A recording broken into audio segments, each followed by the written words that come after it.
अस्सलाम वालेकुम नाजरीन, आप देख रहे हैं INN चैनल। मैं हूं शेख अहमद अली। आज की ख़ास बात में हम देखेंगे कई अहम कौमी और बैनुल-अक़वामी ख़बरें। मुल्क की नई पार्लियामेंट की इफ्तिताई तकरीब का बाइकआउट करने के बाद अपोजिशन सियासी जमातों ने नीति आयोग की मीटिंग में भी हुकूमत की मुखालिफत की है। वज़ीर आला नीतीश कुमार, ममता बनर्जी, अरविंद केजरीवाल, भगवंत मान तमिलनाडु के वज़ीर आला MK स्टालिन और चंद्रशेखर राव ने आज मुनक्किद हुई मीटिंग का बाइकआउट किया। इजलास के बाइकआउट की वजह मरकजी हुकूमत की तरफ से दिल्ली हुकूमत के खिलाफ लाया गया ऑर्डिनेंस है। सुप्रीम कोर्ट ने ट्रांसफ़र पोस्टिंग का हक दिल्ली हुकूमत को दिया था, लेकिन मरकजी हुकूमत ने ऑर्डिनेंस लाकर इस फैसले को पलट दिया। नीति आयोग की आज की मीटिंग का एजेंडा 2047 में टीम इंडिया का किरदार था, लेकिन मीटिंग से पहले ही टीम इंडिया बिखरी हुई नजर आई। वज़ीर आज़म मोदी ने आज सुबह 9:30 बजे इस मीटिंग का इफ्तिताह किया था। नीति आयोग की इस अहम मीटिंग में हिस्सा न लेने वाले वज़राए आला को बीजेपी ने शदीद तनकीद का निशाना बनाया। बीजेपी कायद रविशंकर प्रसाद ने कहा कि इस मीटिंग में शामिल नहीं होने वाले चीफ मिनिस्टर्स तरक्की की मुखालिफत कर रहे हैं। उन्होंने कहा कि नीति आयोग की गवर्निंग काउंसिल की मीटिंग में 100 अहम मुद्दों पर बातचीत होनी थी।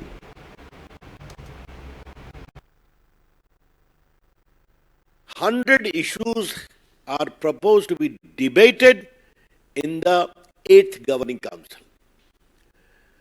अब आप इतनी संख्या में मुख्यमंत्री नहीं आएंगे तो यहां जो निर्णय लिए जाएंगे तो अपने प्रदेश की जनता की आवाज आप नहीं ला रहे हैं, तो क्या उनको लाभ नहीं मिलना चाहिए? क्या ये निर्णय तो बंगाल के लिए भी होगा, ये निर्णय तमिलनाडु के लिए भी होगा, ये निर्णय बिहार के लिए भी होगा, ये निर्णय दिल्ली और पंजाब के लिए भी होगा, आदि आदि। इसका मतलब क्या है?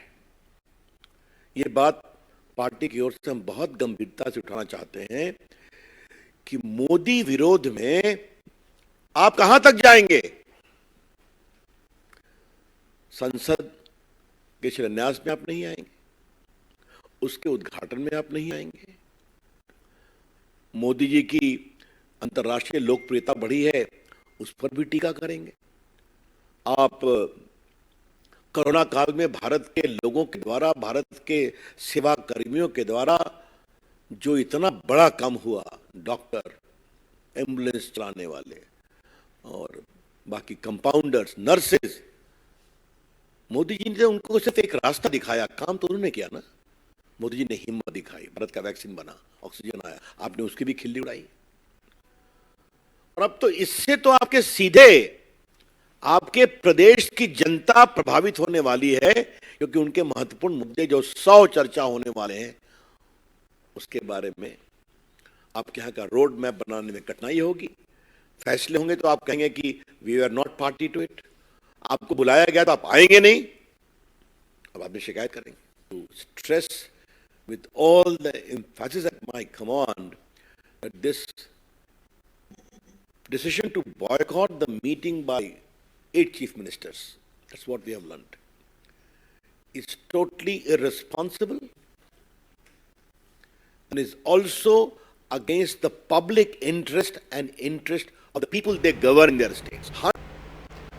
वज़ीर आज़म नरेंद्र मोदी ने हफ्ते के रोज पार्लियामेंट की नई इमारत को जमहूरियत का मंदिर करार दिया और ख्वाहिश जाहिर की कि ये हिंदुस्तान की तरक्की की रफ्तार को मुस्तहकम करता रहे और लाखों लोगों को बाइख्तियार बनाए। मोदी जिन्होंने लोगों से ट्विटर पर नई इमारत की एक video #my parliament my pride tag के साथ शेयर करने की अपील की थी, ये भी नोट किया कि लोग जज्बाती तौर पर फख्र के जज्बे का इजहार कर रहे हैं कि कौम को एक नई पार्लियामेंट मिल रही है जो लोगों की उमंगों को पूरा करने के लिए काम करती रहेगी।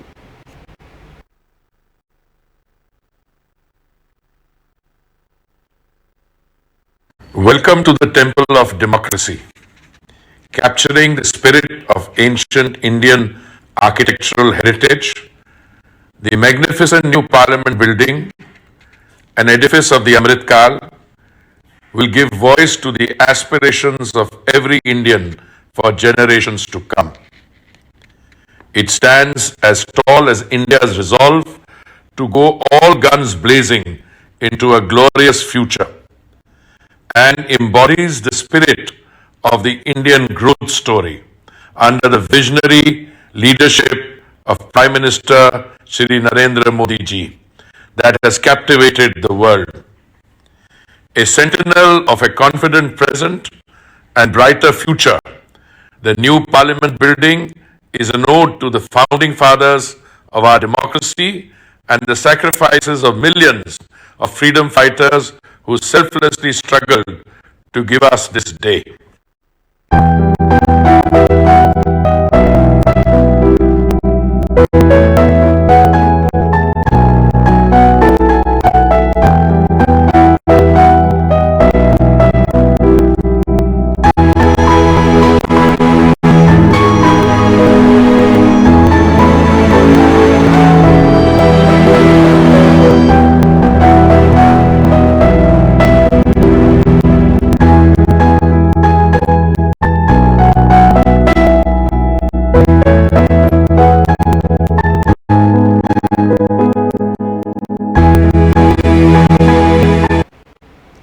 नए पार्लियामेंट हाउस के इफ्तिताह को लेकर कायदीन की तरफ से बयानबाजी जारी है। कई अपोजिशन जमातों ने 28 मई को होने वाली इफ्तिताही तकरीब का बाइकआउट करने का फैसला किया।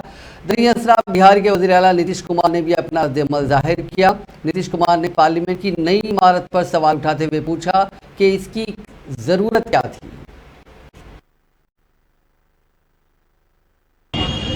शुरू में भी बात हो रहा था कि बन रहा है, ये हो रहा है, तो हमको तो अच्छा नहीं लग रहा था कि जो इतिहास है, अरे आजादी हुई तो जो चीज पर फिर जहां पर से शुरुआत हो गया तो उसी को और विकसित कर देना चाहिए। अलग से नया बनाने का कोई मतलब नहीं, क्या पुराना इतिहास से बदल दीजिएगा तो बेकार चाहिए। खैर अब अन्य पार्टियां तो और कारण से राष्ट्रपति जी को नहीं बुला करके ये करे, वो सब जो भी कारण है, लेकिन हमसे पूछिएगा तो हमको तो बड़ा ये लगता है कि उसकी क्या जरूरत थी अलग करने का।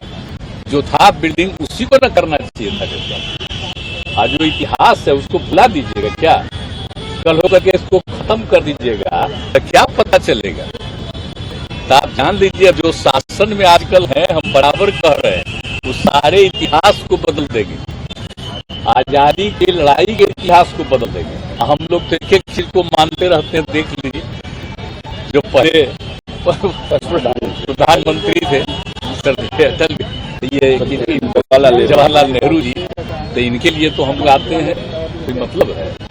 आज जब इनका डेथ हुआ था तो हम लोग तो स्कूल में पढ़ रहे थे उस समय, तो उसी समय हुआ तो बड़ा खराब लगा कि हो गया।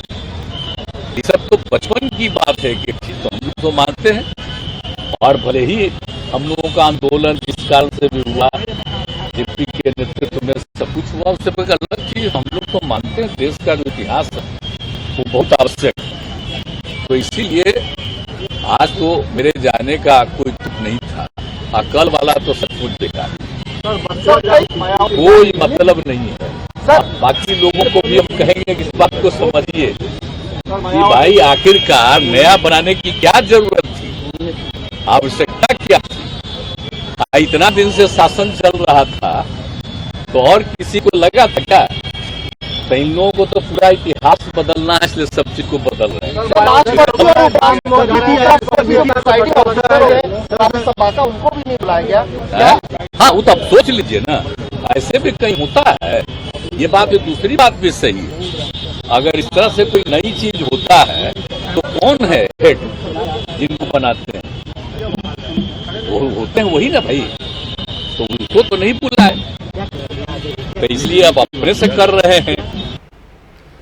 कर्नाटक में कांग्रेस हुकूमत बनने के एक हफ्ते बाद आज काबीना की तौसी का अमल अंजाम पाया। 27 मई को 24 नए अरकान असम्बली ने ओहदे वजारत का हलफ लिया। 20 मई को वज़ीर आला सिद्धारामैया और नायब वज़ीर आला DK शिव कुमार समेत 10 वज़रा ने ओहदा और राजदारी का हलफ लिया था। इस तरह मजमूई तौर पर कर्नाटक हुकूमत में 34 वज़रा हो गए हैं। आज भी हलफ बर्दारी की तकरीब को लेकर सभी तरह की तैयारियां पहले मुकम्मल कर ली गई थी और इससे कबल 26 मई को वज़ीर आला सिद्धारामैया के साथ नायब वज़ीर आला शिव कुमार ने दिल्ली में साबिक़ कांग्रेस सदर सोनिया गांधी और राहुल गांधी से मुलाकात भी की थी। आज रियासती कांग्रेस के कारगुजार सदर ईश्वर खंड्रे और रियासती कांग्रेस के साबिक़ सदर दिनेश गुंडू ने वजारती ओहदों का हलफ लिया। उनके अलावा सीनियर कायदीन HK Patil, Krishna Byregowda, N Chaluvaraya Swamy, K Venkatesh और रहीम खान को भी वज़ीर बनाया गया। हुकूमत साजी के फौरन बाद से ही कर्नाटक की कांग्रेस हुकूमत ने अवाम के हक में पॉलिसियां बनाने की शुरुआत कर दी है। पहली काबीना की मीटिंग में हस्बे वादा 5 गारंटियों को मंजूरी दी गई थी और अब खबरें सामने आ रही हैं कि रियासत में इंदिरा कैंटीन की वापसी हुई है। वज़ीर आला सीतारमण ने कहा कि वो फिर से इंदिरा कैंटीन शुरू करेंगे ताकि बढ़ती महंगाई में लोगों को सस्ती शरह पर खाना दस्तियाब हो सके। वज़ीर आला ने कहा कि 1 माह के अंदर अंदर इंदिरा कैंटीन शुरू किया जाएगा। इस कैंटीन से हाशिए पर मौजूद लोगों की मदद होगी और उन्हें 5 रुपए में नाश्ता और 10 रुपए में भरपेट खाना मिल सकेगा। काबिल जिक्र है कि इंदिरा कैंटीन की शुरुआत कबल में कांग्रेस हुकूमत ने की थी। जब बीजेपी बरसर इख्तियार आई तो उसने इंदिरा कैंटीन को बंद कर दिया था। मुल्क में महंगाई बढ़ रही है और खाने पीने के सामानों की कीमतें तेजी से बढ़ रही हैं। ऐसे में कांग्रेस लीडर राहुल गांधी जब कर्नाटक का दौरे पर गए थे तो उन्होंने कुछ फूड डिलीवरी करने वालों से मुलाकात की थी। उन्होंने राहुल गांधी से कैंटीन को दोबारा शुरू करने की गुजारिश की थी। इस गुजारिश को देखते हुए इंतखाबी तशहीर के दौरान राहुल गांधी ने वादा किया था कि कांग्रेस हुकूमत बनने पर इंदिरा कैंटीन को दोबारा शुरू किया जाएगा। अब इसी वादे को पूरा करने का रास्ता हमवार किया गया है। कांग्रेस ने मोदी सरकार के 9 साल पूरे होने पर 9 सवाल पूछे हैं। इसके लिए पार्टी ने 9 साल 9 सवाल नाम से एक डॉक्यूमेंट जारी किया। कांग्रेस लीडर जयराम रमेश ने कहा कि राहुल गांधी ने ये 9 सवाल भारत जोड़ो यात्रा के दौरान कई बार उठाए थे, लेकिन आज तक कोई जवाब नहीं मिला। अब वक्त आ गया है कि वजीर आजम इन पर चुप्पी तोड़े। आज इसी कैंपेन को लेकर मुल्क के मुख्तलिफ शहरों में कांग्रेस के सीनियर कायदीन ने प्रेस कॉन्फ्रेंसेस की। Economy, inflation, these are not mere words. They affect all of us. They affect the people. Because if you look at what has happened to the economy, the government keeps saying that the economy is fine. Oh, the GDP number is this. Don't fool us with those numbers. Don't fool us with your data and statistics. Because the common man does not understand statistics. But the common man understands hunger. The common man understands that he's not able to earn enough money. The common man understands that he's not able to feed his children properly. The common man understands that he is not able to fulfill the aspirations of his children. He is not able to give the best kind of education that he wants to give to his children. And when you talk about economy, let me also remind you that today unemployment has reached such heights and the government keeps saying that it is not now that this has happened. It happened in the UPA time. But the fact is, when they hide behind COVID, that oh, we faced COVID, then they say, oh, now we are facing the Russia-Ukraine war. It is serious. You know, it is not a laughing matter at all. It is serious because the unemployment rate was the lowest in 45 years, lowest of 45 years before Corona started. And these are statistics of this very government. So why do they lie about it?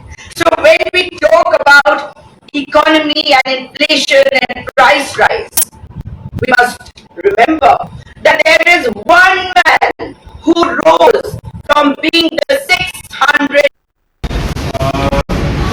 प्रधानमंत्री मोदी जी के 9 साल के शासनकाल में सरकार ने अनेक दावे किए हैं अपने परफॉर्मेंस के बारे में। कांग्रेस पार्टी बस ये 9 सवाल। पहला सवाल अर्थव्यवस्था से, ऐसा क्यों है कि देश में महंगाई और बेरोजगारी आसमान छू रही है? क्यों अमीर और अमीर हुए हैं और गरीब और गरीब? सार्वजनिक संपत्तियों को मोदी जी के मित्रों को क्यों बेचा जा रहा है? आर्थिक क्षमताएं क्यों बढ़ रही है? आप सबको मालूम है, मैं आपको सीधा सा चार्ट दिखाना चाहता हूँ। आपको कॉपीज में भी होगा। एलपीजी का रेट 2014 और 2023 410 रुपए से 1100 रुपए पहुंच गया है। पेट्रोल का 71 रुपए से 100 तक पहुंच गया है प्रति लीटर। सरसों का तेल 90 रुपए से 140 से ज्यादा पहुंच गया है।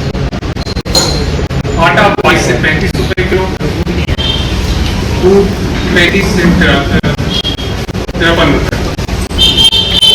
ये साफ दिखाता है कि कोई दावे सरकार कर रही है तो आम जनता पे असर इस केबल से हो रहा है। कई विशेषज्ञों का मानना है कि जो युवा बेरोजगारी है, बेरोजगारी तो है ही, युवा बेरोजगारी 30 से 40% तक पहुंच गई है, 30 से 40% तक। और सबसे ज्यादा बेरोजगारी उन युवाओं में है जिनकी डिग्रीज है। तो एक तरफ आप उनको पढ़ने को कहते हो, कॉलेज जाने को कहते हो, डिग्रीज लेने को कहते हो, दूसरी तरफ कोई रोजगार नहीं। सवाल बड़ा सीधा है।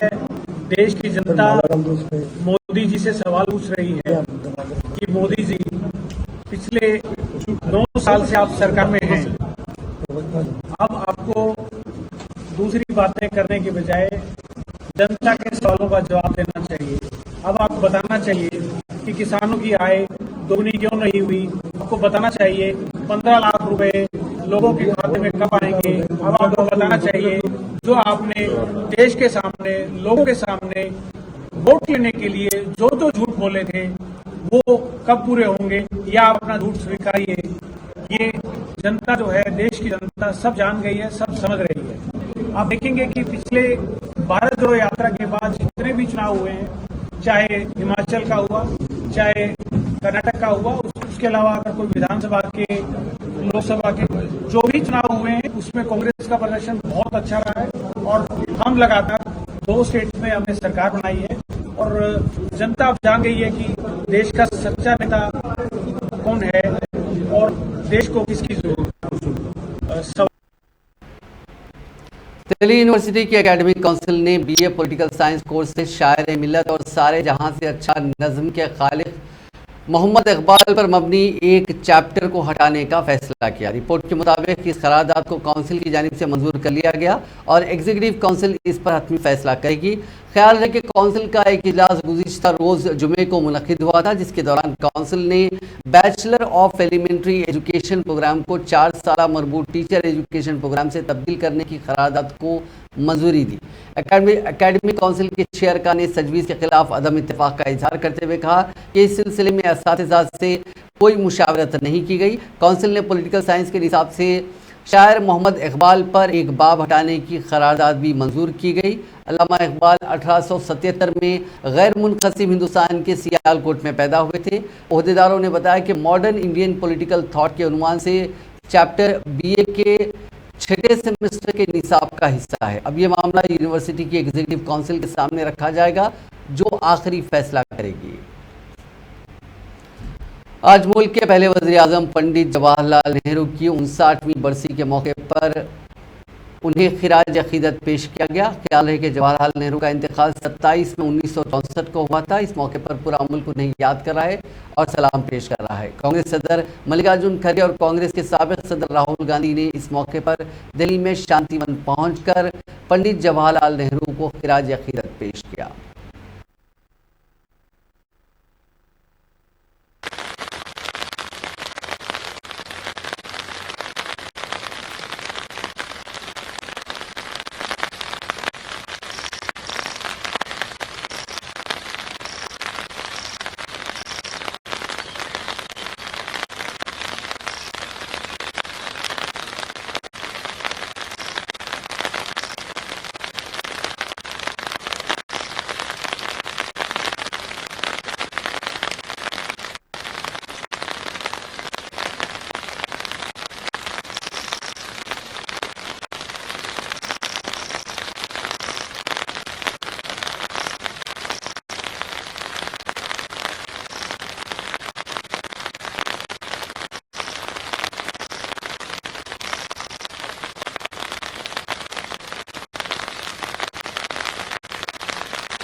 कौमी दारुल-हुकूमत में इंतजामी खिदमात पर मरकज़ के ऑर्डिनेंस के खिलाफ हिमायत हासिल करने के लिए दिल्ली के वज़ीर आला अरविंद केजरीवाल ने आज तेलंगाना के वज़ीर आला चंद्रशेखर राव से हैदराबाद में मुलाकात की। उनके साथ पंजाब के वज़ीर आला भगवंत मान भी मौजूद थे। ये मुलाकात वज़ीर आला के कैंप ऑफिस प्रगति भवन में हुई।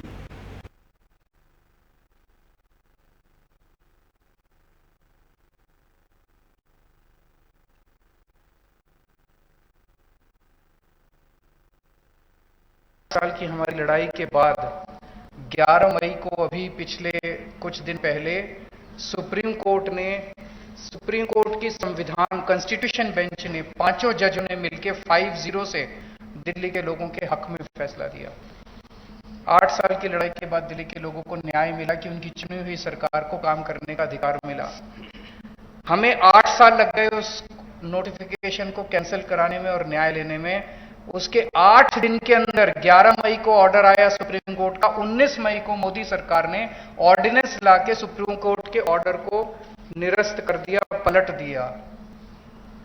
पूरे देश भर में लोग कह रहे हैं कि जिस देश का प्रधानमंत्री सुप्रीम कोर्ट को नहीं मानता, सुप्रीम कोर्ट के आदेश को नहीं मानता, फिर न्याय लेने के लिए वो लोग कहां जाएंगे? अगर देश का प्रधानमंत्री कहता है कि मैं सुप्रीम कोर्ट के आदेश को नहीं मानता और कानून लाके वो आदेश को पलट देता है, तो फिर तो न्याय के लिए कोई जगह नहीं बच जाती है। कहां जाएंगे फिर लोग न्याय लेने के लिए? फिर तो कोई अंतिम चीज ही नहीं है। वो प्रधानमंत्री जी कहते हैं मैं नहीं मानता सुप्रीम कोर्ट को, ऐसे देश कैसे चलेगा? ये तो बिल्कुल गलत है। अब ये अध्यादेश लाके वापस सारी पावर छीन ली, तो एक तरह से जैसे अभी राव साहब ने बिल्कुल सही बोला, ये अध्यादेश दिल्ली के लोगों का अपमान है, घोर अपमान है। एक तरह से प्रधानमंत्री जी ये कह रहे हैं कि तुम जो मर्जी सरकार चुनो, मैं उसको काम नहीं करने दूंगा। तो दिल्ली के लोगों को चैलेंज कर रहे हैं प्रधानमंत्री मोदी जी कि मैं तुम जो मर्जी सरकार चुनोगे मैं काम नहीं करने दूंगा। और ये बात केवल दिल्ली के लोगों की नहीं है, पूरे देश में हम लोग देख रहे हैं कि अगर किसी राज्य के अंदर लोग नॉन बीजेपी गवर्नमेंट बना देते हैं तो उसको काम नहीं करने देते। या तो 3 तरीके अपनाते हैं, या तो वहां पे एमएलए खरीद लेते हैं दूसरी पार्टी के, सरकार गिरा देते हैं। कितना हमने देखा, कितनी जगह पे देखा, एमएलए खरीद के सरकार गिरा देते हैं। Modi government today has insulted the people of the state of Delhi. I can say without a iota of doubt, it is insult to the state, the Delhi state people. It is the public mandate. The government has not been nominated by anybody. Government has been mandated by the people of Delhi state. ఈ వ్యక్తులకు అరవింద్ కేజ్రీవాల్ గారు కాదు, insult to the people of Delhi. వాళ్ళు కూడా రేపు బుద్ధి చెప్తారు ఖచ్చితంగా ప్రభుత్వానికి, वो भी सबक सिखाएंगे. तो इसलिए हम लोग अनुरोध करते हैं मोदी जी, आप ऑर्डिनेंस विथड्रा कीजिए. ये अच्छा नहीं है. आप इमरजेंसी की बात ही फिर दोहरा रहे हो, वही बात ला रहे हो. देश में इमरजेंसी आने से पहले भी ऐसी स्थितियां थी. जब इलाहाबाद हाईकोर्ट ने एक जजमेंट दिया, उसके खिलाफ में ऐसे ऑर्डिनेंस जैसा कॉन्स्टिट्यूशन अमेंडमेंट करके गड़बड़ की थी, उसके बाद बस फॉलोड बाय इमरजेंसी. आप भी उसी रास्ते में हो. भाजपा के नेता हमेशा गला पाड़ पाड़ के बोलते हैं कि भाई इमरजेंसी के काले दिन, इमरजेंसी के काले. आप कौन से अच्छे दिन है? ये क्या अच्छे दिन है? इमरजेंसी के काले दिन से भी बुरा है. It's worse than emergency. You are not allowing the peoples elected, very popularly elected Delhi government to function. Even you are not able to honor the Supreme Court judgment. Then what else? Not honoring the Supreme Court larger bench judgment means going towards your journey towards emergency only, which the country will refute. ये आपको सबक सिखाएगा. अभी कर्नाटक में सिखाया लोगों ने, आगे पूरे देश में सिखाएगा. इसीलिए हम अनुरोध करते हैं कि विड्रा कर लो अपने आप. जैसा किसानों का कानून, भूमि अध्यादेश का कानून, वो सारा विड्रा कर लिए थे. अब तो माफी के सौदार हो, तो इसीलिए बेटर है अपने आप में विड्रा करो. आपने जो जंग छेड़ा है बिल्कुल गलत जंग छोड़ा है. इसीलिए हम आपके साथ ही है, राजनीति में आपके समकालीन साथी है. इसलिए सुझाव भी देते हैं, अच्छा नहीं है आपके लिए, ना ये लोकतंत्र के लिए, ना देश के लिए, ना आपके लिए, किसी के लिए. वज़ीर आला ममता बनर्जी ने आज मशरकी मदनीपुर के एगरा, जहां गैर कानूनी पटाखा फैक्ट्री में धमाके की वजह से 11 अफराद की मौत हो गई थी, वहां का दौरा किया. इस मौके पर वज़ीर आला ने तस्लीम किया कि एगरा और कालियागंज में हुए वाक़यात के पीछे इंटेलिजेंस की नाकामी एक बड़ी वजह है. मशरकी मिदनापुर के एगरा के गाँव खडेकुल में ममता बनर्जी ने एतराफ़ किया कि धमाकों से मासूम लोगों की जानों के ज़िया के लिए इंटेलिजेंस की नाकामी जिम्मेदार है. वज़ीर आला ने इस गांव में होने वाले वाक़े के लिए मकामी बाशिंदों से माफ़ी भी मांगी. 16 मई को एगरा के खडेकुल गांव में खौफनाक धमाका हुआ था. 11 अफराद हलाक हो गए थे और कई जख्मी हुए थे. वज़ीर आला ने इस गांव जाकर मरने वालों के जख्मियों को मुआवजे के चेक सौंपे.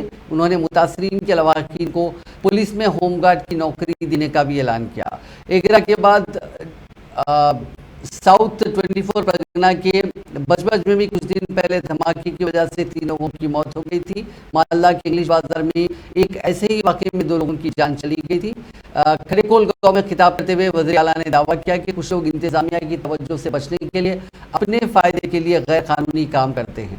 उन्होंने आम लोगों से दरख्वास्त की कि वो इस किस्म के गैर कानूनी फैक्ट्रियों को पुलिस के इल्म में लाएं।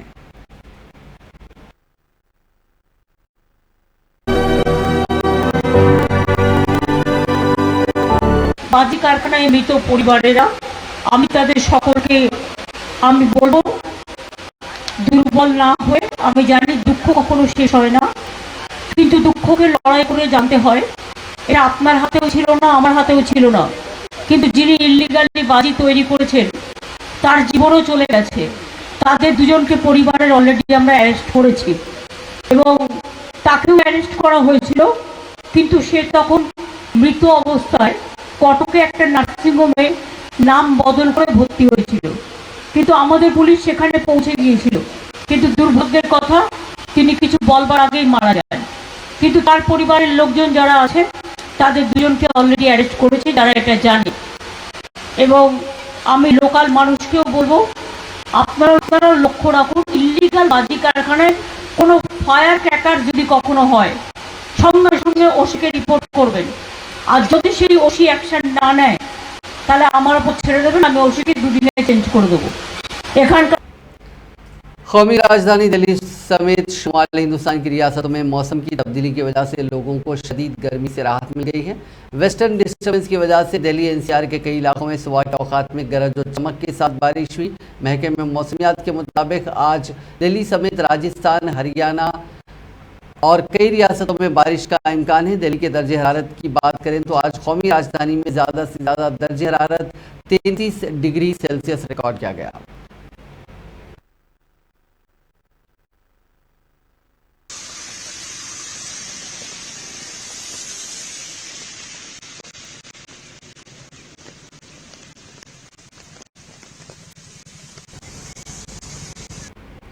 उत्तर प्रदेश के मीरठ म्यूनसिपल कॉरपोरेशन की हल्फबर्दारी तकरीब में वंदे मातरम के गीत के एहतराम में सीटों से उठकर खड़े न होने पर बीजेपी के 2 काउंसलरों ने मजलिसी कायदीन पर हमला कर दिया, जिस पर पुलिस ने बीजेपी के 3 काउंसलर्स के खिलाफ मुख्तलिफ दफात के तहत मुकदमा दर्ज कर लिया। रिपोर्ट के मुताबिक बीजेपी के 3 काउंसलर्स को मेरठ में 9 मुंतखब मेयर और काउंसलर की हल्फबर्दारी तकरीब के मौके पर वंदे मातरम गीत के एहतराम के मसले पर मजलिस के मकामी कायदीन के साथ झड़प के बाद गिरफ्तार किया गया।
नाजरीन, आज की खास बात में बस इतना ही। आपसे कल मुलाकात होगी नई खबरों के साथ। आप देखते रहिए INN चैनल।